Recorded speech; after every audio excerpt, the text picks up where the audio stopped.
Rossiya ikki shaharni egallaganini da'vo qildi. Ukraina buni inkor etmoqda. Rahmonning keskin bayonoti: Afg'oniston tomoni javob beradi, ammo qanday?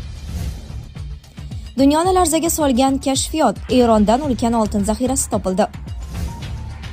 Maduro qochmoqchi bo'lganmi? Tramp bilan 15 daqiqalik suhbat ortidagi shok faktlar. Biroz tanaffusdan keyin siyosiy maydonda ko'rinish bergan Lavrov tezda yevropaliklarning tomorqasiga tosh otishni boshlab yubordi. Qozog'iston orqali Rossiyaga borayotgan o'zbekistonliklar ogohlantirildi. Rossiya ikki shaharni egallaganini da'vo qildi. Ukraina buni inkor etmoqda.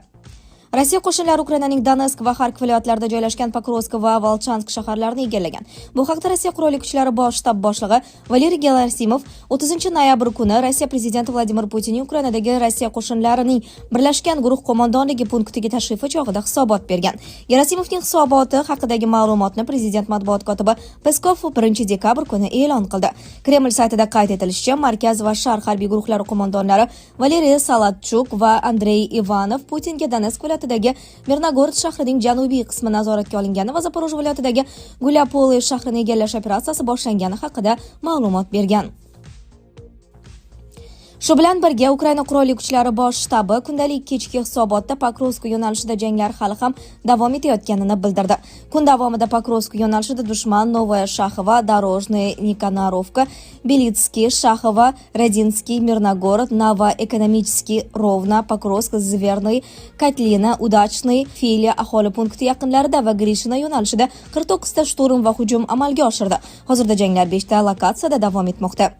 Hisobotda Volchansk atrofidagi janglar ham tilga olingan. Ukraina qo'shinlarining yangi pozitsiyalariga chekinishi haqida esa ma'lumot berilmagan. Ukraina prezidenti Vladimir Zelenskiy prezident Emmanuel Macron bilan Parijdagi uchrashuvdan so'ng 1-dekabr kuni Pokrovsk va Volchansk egallagani haqidagi Rossiya bayonotlarini rad etdi. Shu bilan birga u Pokrovskdagi va boshqa yo'nalishlardagi vaziyat mushkulligicha qolmoqda deb ta'kidladi. Ukraina Milliy xavfsizlik va mudofaa kengashi huzuridagi dezinformatsiyaga qarshi kurash markazi rahbari Kovalenko Rossiya tomonining bu bayonotlarini g'arb auditoriyasi uchun diplomatik bosimni oshirish deb atadi. Kovalenkoga ko'ra, Volchansk hali ham Ukraina qurolli kuchlari nazoratida, xuddi Xarkov viloyatidagi Kupyansk shahri kabi.